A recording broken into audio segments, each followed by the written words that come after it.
하나님의 말씀은 마태복음 1장 18절부터 25절까지입니다. 예수 그리스도의 나심은 이러하니라. 그 모친 마리아가 요셉과 정혼하고 동거하기 전에 성령으로 잉태된 것이 나타났더니 그 남편 요셉은 의로운 사람이라 저를 드러내지 아니하고 가만히 끊고자 하여 이를 생각할 때에 주의 사자가 현몽하여 가로되 다윗의 자손 요셉아 내 아내 마리아 데려오기를 무서워 말라. 저에게 잉태된 자는 성령으로 된 것이라. 아들을 낳으리니 이름을 예수라 하라. 이는 그가 자기 백성을 저희 죄에서 구원할 자이심이라 하니라. 이 모든 일에 된 것은 주께서 선지자로 하신 말씀을 이루려 하심이니 가라사대 보라 처녀가 잉태하여 아들을 낳을 것이요 그 이름은 임마누엘이라 하리라 하셨으니 이를 번역한즉 하나님이 우리와 함께 계시다 함이라. 요셉이 잠을 깨어 일어나서 주의 사자의 분부대로 행하여 그 아내를 데려왔으나 아들을 낳기까지 동침치 아니하더니 나음에 이름을 예수라 하니라. 아멘. 기도하겠습니다.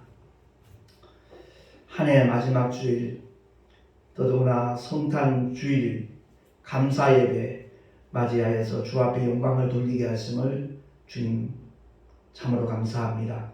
하나님 홀로 영광 받아주시고 이 시간을 통하여 주께서 우리에게 허락하신 하나님의 말씀을 통하여 주님의 약속이 무엇인지, 주님이 우리에게 보장하신 것이 무엇인지 바로 깨달아서 성탄의 기쁨이 그야말로 우리의 삶의 현장 속에 늘 풍성히 나타나질 수 있도록 주님 은혜 위에 은혜를 더하여 주시옵소서. 우리 구주 예수 그리스도의 이름으로 감사하며 기도하옵나이다. 아멘.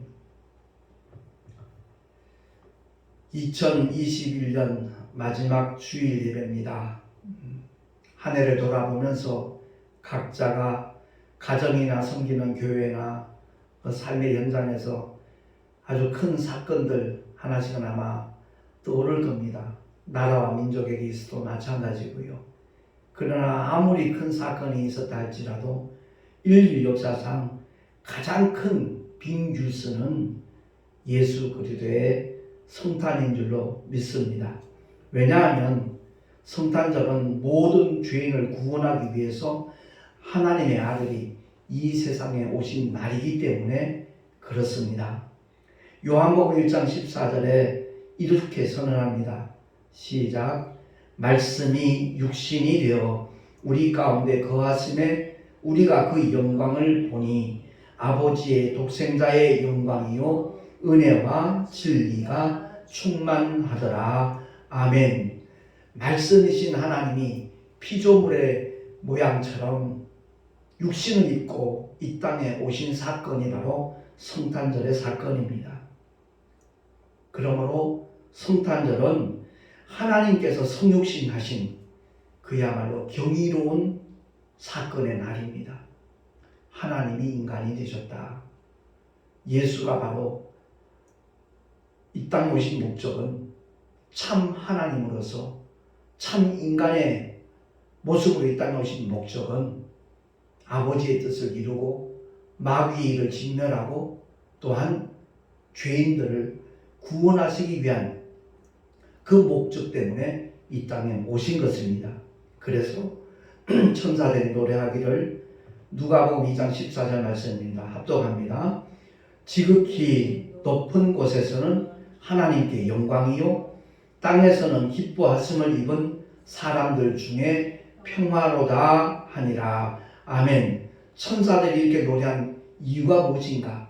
지극히 높은 곳에서는 하나님께 영광이다. 성탄이 어째서 하나님께 영광이 되는가? 그 이유를 우리가 분명히 알 때 성탄절을 죄와 허물을 먹고 마시는 날로 전락시키지 아니하고 사람들끼리 선물을 주고받는 축제로 타락시키지 아니하고 성탄절의 참된 의미를 깨닫게 되면 될수록 이 세상은 더욱더 아름다워질 것이고 하나님의 뜻이 만민에게 나누어질 수 있기 때문에 그렇습니다. 그래서 성탄이 하나님께 영광이 되는 첫 번째 이유는 십자가에 죽기까지 복종하기 위해서 하나님의 아들이 이 땅에 오셨기 때문에 그렇습니다. 우리 인생은 이 세상에 태어난 것 두 주먹 불끈 쥐고 태어난 데죠. 하나같이 그렇답니다. 뭔가 한번 움켜잡아 보려고, 뭔가 한번 이루어 보려고. 그러나 알렉산더 대왕의 고백처럼 떠날 때는 두 손 다 펴고 나 빈손으로 간다라고 고백하는 것이 인생이라고들 합니다. 그렇습니다. 그런데 하나님의 아들은 이 땅에 오신 목적이, 영이신 하나님이 육체를 입은 목적이 피 흘려 죽어주시기 위해서, 대속의 죽음을 이루시기 위해서 하나님의 독생자는 이 땅에 오셨다라는 사실입니다. 히브리서 기자도 그렇게 선언하고 있잖아요. 죽음을 맛보기 위함이다. 전능하신, 전지하신 창조주 하나님이 잠시 동안 천사들보다 못한 존재로 오신 것은 바로 그 때문이라는 거죠. 천군천사는 시공간에 제약을 받지 않지만 육체를 입고 오신 하나님의 아들은 줄이시면 배고픔을 느껴요. 피곤하면 곤히 주무셔야 해요. 그렇기 때문에 천사들보다 잠깐 동안 못하게 하심을 입은 자라고 히브리 기자는 그렇게 말씀하고 있는 겁니다. 그렇습니다. 십자가에 죽기까지 복종하신 그 하나님의 아들이 이 땅에 오신 날이라 지극히 높은 곳에서 하나님께 영광이 되는 겁니다. 그리고 땅에서는 기뻐하심을 입은 자 중에 평화로다 하는 것은 모든 사람들이 그 평화를 누려야 되는데 예수 그리스도를 구주로 믿고 영접한 사람들에게 하나님의 평강은 보장될 수 있기 때문에 그렇게 표현하는 겁니다. 성탄절 메시지들 보면 온 인류의 성탄의 기쁨이, 아니면 온 인류의 하나님의 평강이 이루어지기를 그렇게 기원하는 메시지가 선포되지만 막연한 그런 내용이 아니라 구체적으로 예수 그리스도의 이름을 믿는 자들에게 하나님의 약속이 보장된다는 사실을 깨닫는다라면 아마 불신앙의 사람들은 점점 줄어들 것입니다. 그리고 두 번째 하나님께 영광이 되는 이유는 아담을 비롯하여 모든 인간의 죄가 예수 그리스도의 십자가를 통해서 완전히 단번에 사함을 받게 되기 때문에 하나님께 영광이다라고 성경은 선포하고 있는 겁니다. 세 번째 이유는 하나님의 대적자, 원수 마귀의 일을 멸하기 위해서 독생자가 오셨기 때문에 하나님께 영광이 된다라고 성경은 선언하고 있는 겁니다. 요한일서 3장 8절 말씀 한번 합독하겠습니다. 시작. 하나님의 아들이 나타나신 것은 마귀의 일을 멸하려 하심이니라. 아멘. 마귀의 일을 멸하려 하나님의 독생자가 이 세상에 나타나셨다는 겁니다. 이 말씀을 우리가 오해하면 안 됩니다.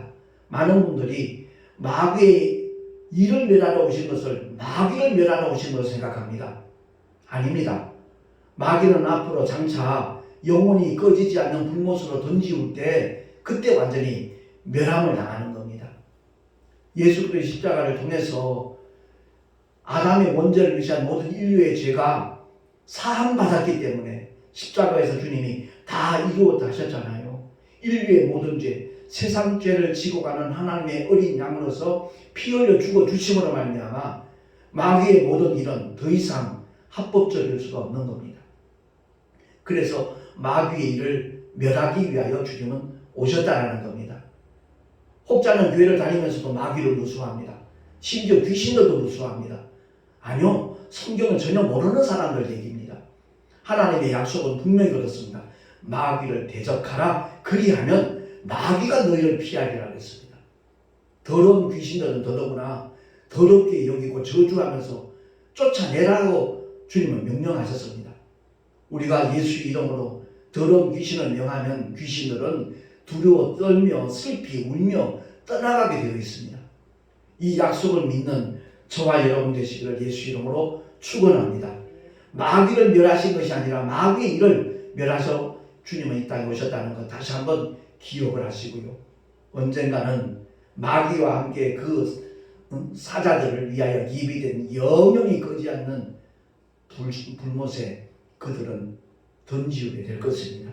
그러므로 예수 믿는 일이 얼마나 큰 축복인가 하는 것을 깨달을 수 있는 근본 성탄주일이 될 수 있기를 예수 이름으로 축원합니다. 네 번째는 하나님께서 자기 백성을 저희 죄에서 구원할 자이시라는 사실을 일깨워주면서 바로 그 이름이 예수라 하는 것을 처음으로 계시한 사건이 성탄절의 사건입니다. 마태복음 1장 21절 합독하겠습니다. 아들을 낳으리니 이름을 예수라 하라. 이는 그가 자기 백성을 저희 죄에서 구원할 자이심이라 하니라. 아멘. 이름을 예수라 하라. 아들을 낳으리니 이름을 예수라 하라. 천사를 통해서 하나님의 독생자에게 부여한 하나님의 이름이거든요. 그런데 그 이름이 원래는 아버지의 이름이었다는 것을 요한복음을 통하여 구체적으로 알려주고 있습니다. 요한복음 5장 43절 시작. 나는 내 아버지의 이름으로 왔음에 저희가 영접지 아니하였으나. 다른 사람들이 자기 이름으로 오면 영접한다라고 주님이 말씀하셨거든요. 뿐만 아니라 요한복음 10장 30절 시작. 나와 아버지는 하나이니라. 아멘. 아버지와 아들이 하나인데 어떻게 이름이 다를 수 있겠습니까? 그건 넌센스죠. 그리고 더욱더 구체적으로 요한복음 17장은 예수님의 마지막 기도거든요. 그 기도 속에 나와 있는 내용들을 살펴보면 6절에 시작. 세상 중에서 내게 주신 사람들에게 내가 아버지의 이름을 나타내었나이다. 아멘. 신약 성경에는 단 한 번도 언급되지 않는 여호와. 왜? 예수의 이름에 비하면 비교할 것이 못되기 때문에 그렇습니다. 느끼기 쉽도록 설명을 한다면 예수의 이름이 태양이라면 여호와의 표현은 촛불에 불과한 겁니다. 단 한 번도 신약 성경에는 등장하지 않는 여호와 이름을 왜 한국 교회 성도들은 그렇게 부르려고 하는지, 왜 그렇게 높이려고 하는지 그 이유를 저는 정말 모르겠습니다. 모든 율법과 선지자를 정말 마침이 되신 분이 하나님의 아들 예수시거든요. 다시 말해서 비유와 그림자와 모형이 되는 구약의 모든 사건을 다 끝마치시고 우리에게 실상으로 오신 분이 하나님의 아들 예수십니다. 그래서 주님은 11절 12절 중에서 다시 한번 더 확실하게 우리에게 알려주십니다. 천천히 한번 합독하겠습니다. 시작. 거룩하신 아버지여, 내게 주신 아버지의 이름으로 저희를 보존하사 우리와 같이 저희도 하나가 되게 하옵소서. 내가 저희와 함께 있을 때 내게 주신 아버지의 이름으로 저희를 보존하와 지키었나이다. 아멘. 그렇습니다. 주일학교 다닐 때 분명히 우리 주님의 이름은 예수라고 정확하게 잘 가르쳐 줍니다. 근데 이상하게 신학을 공부하면서 어른이 되면 하나님을 볼 때 여호와여 그러고 기도하게 합니다. 참 넌센스죠. 이는 마치 아버지 하다가 갑자기 나리 하는 것과 똑같습니다. 여호와 이름을 부르는 자들에게 하나님의 자녀가 되는 권세를 주신 적이 없습니다. 오직 영접하는 자, 곧 그 이름, 예수 이름을 믿는 자들에게는 하나님의 자녀가 되는 권세를 주셨다라고 성경은 선언하고 있습니다. 그렇기 때문에 저와 여러분은 성삼위일체가 되신 하나님의 이름, 예수의 이름을 정말 바로 알고 믿고 의지하는 참된 믿음의 사람들이 될 수 있기를 바랍니다. 분명히 마태복음 28장 지상명령을 통해서 주님이 선언하셨잖아요. 아버지와 아들과 성령의 이름으로 세례를 주라. 그렇게 분명히 분부하셨건만 사도행전에 보면 단 한 번도 아버지와 아들과 성령의 이름으로 세례를 주노라라는 말씀이 언급조차 되지 않습니다. 사도행전 2장 38절은 성령 받은 베드로가 첫 번째 설교한 메시지입니다. 그 설교를 듣고 많은 사람들이 마음에 찔림을 받고 질문을 하잖아요. 예? 그 질문한 내용이 바로 38절입니다. 질문하기를 저희가 이 말을 듣고 마음에 찔려 베드로와 다른 사도들에게 물어가로되 형제들아 우리가 어찌할꼬 하거늘. 합독합니다. 시작. 베드로가 가로되 너희가 회개하여 각각 예수 그리스도의 이름으로 세례를 받고 죄 사함을 얻으라. 그리하면 성령을 선물로 받으리니. 아멘. 아버지와 아들과 성령의 이름으로가 아니라 각각 예수 그리스도의 이름으로 침례를 받고 죄 사함을 얻으라. 그렇게 선언했습니다. 뿐만 아니라 사도행전 10장 47절 48절 말씀을 우리 한 번 더 확인하겠습니다. 47절 48절 그 베드로가 고넬료 집안에 부흥사로 초청을 받아가지고 말씀을 전하였을 때 그들이 다 방언도 말하고 하나님 높임을 하였거든요. 그때 베드로가 47절 48절 합독합니다. 시작. 이에 베드로가 가로되 이 사람들이 우리와 같이 성령을 받았으니 누가 능히 물로 세례 줌을 금하리요 하고 명하여 예수 그리스도의 이름으로 세례를 주라 하니라. 저희가 베드로에게 수일 더 유하기를 청하니라. 그렇습니다. 예수 그리스도의 이름으로 세례를 주라라고 베드로가 선포했죠. 뿐만 아니라 사도 바울도 마찬가지예요. 사도행전 19장 4절 6절 말씀을 보면 제가 봉독하겠습니다. 바울이 가로되 요한이 회개의 세계를 베풀며 백성에게 말하되 내 뒤에 오시는 이를 믿으라 하였으니 이는 곧 예수라 하거늘 저희가 듣고 주 예수의 이름으로 세례를 받으니 바울이 그들에게 안수하면 성령이 그들에게 임하심으로 방언도 하고 예언도 하니 모두 12사람쯤 되니라. 아멘. 그렇습니다. 성부와 성자와 성령 삼위가 일체되신 하나님인데 성부, 성자, 성령 이름이 다르다? 그건 정말 잘못된 것이죠. 그렇기 때문에 그 이름을 예수라 하라. 이는 자기 백성을 저희 죄에서 구원할 자이심이라. 이 말씀은 성부에게도 성자에게도 성령에게도 공히 적용되는 이름이라는 것 우리가 알게 되어지는 겁니다. 그렇습니다. 정말 예수 그 만천하에 뛰어난 우리 주님의 이름을 우리가 어떻게 알고 어떻게 부르고 어떻게 믿고 의지하는지 우리는 다시 한번 우리의 믿음을 점검할 필요가 있습니다. 만유에 뛰어난 하나님의 이름, 그 이름을 누구보다도 사랑하는 저와 여러분 되시기를 예수 이름으로 축원합니다. 그 이름을 사랑하고 높이는 행위가 무엇인가? 그 이름 전하는 거예요. 전도하는 거예요. 사람들이 죄 있다 못 박아 죽였지만 하나님이 다시 살리셨다. 우리가 그 일의 증인이다. 사도들은 그렇게 고백을 했고 성령도 바로 그것을 증거하신다라고 전하고 있었잖아요. 사도 바울이 빌립보서 2장을 통해서 다시 한번 우리에게 깨닫게 하는 예수의 이름 한번 찾아서 봉독을 하도록 하겠습니다. 너무나 잘 아는 말씀인데 5절 이하에 제가 11절까지 봉독을 하겠습니다. 너희 안에 이 마음을 품으라.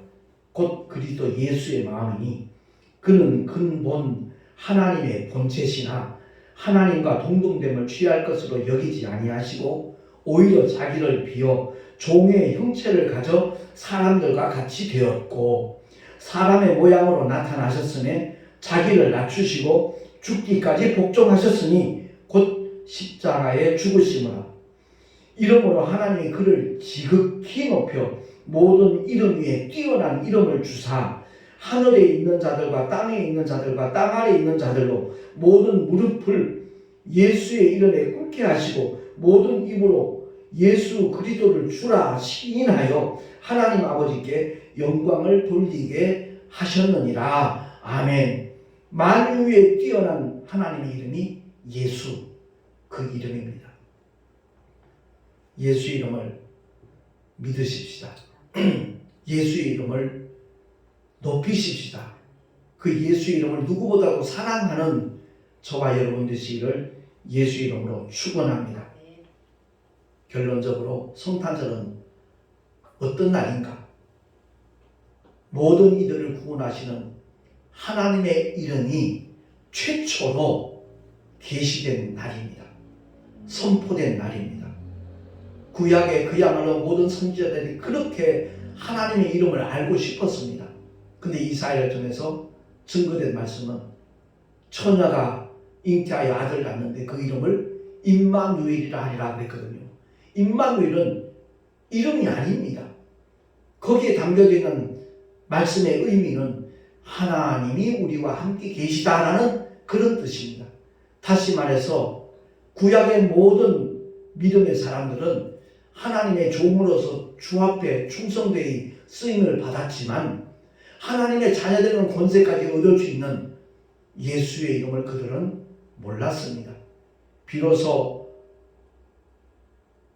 요셉의 아들로 이 땅에 오시는 마리아의 몸을 빌어서 이 땅에 탄생하시는 하나님의 독생자, 바로 그 이름이 요셉 가문과는 연관성이 없는 이름을 예수라 하라 라고 말씀하신 그 사건에 복수 요셉은 그대로 순종을 했습니다.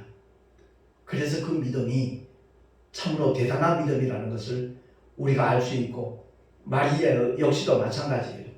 정혼을 해놓고 잉태됐으니까 율법에 의하면 돌에 맞아 죽어야 마땅한데 그는 고백합니다. 주의 계집종연이 말씀대로 이루어지다. 천사장 가브리엘의 그 메시지를 듣고 하나님의 하실 일을 전에 듣고 주저하지 않았거든요. 망설이지 않았거든요. 주의 계집종연이 말씀대로 이루어지다 했을 때 성령으로 하나님의 아들은 잉태되었고, 그는 정말 결사과거의 믿음의 고백을 함으로 말미암아 위대한 믿음의 사람으로 정말 쓰임받았다는 것 우리가 기억을 하고, 절대 마리아는 우리의 숭배의 대상이 아니라 존경할 만한 믿음의 인물이라는 것을 우리가 기억을 하고, 오직 예수 그 이름만이 우리를 구원할 뿐만 아니라 모든 죄를 사신 그 이름이 하나님의 자녀가 되는 권세까지 보장한다는 하나님의 약속을 믿고 정말 날마다 주님과 함께하는 하나님의 사람들이 될 수 있기를, 하나님의 자녀들이 될 수 있기를 예수 이름으로 축원합니다. 기도하겠습니다. 존귀하신 주님 감사합니다.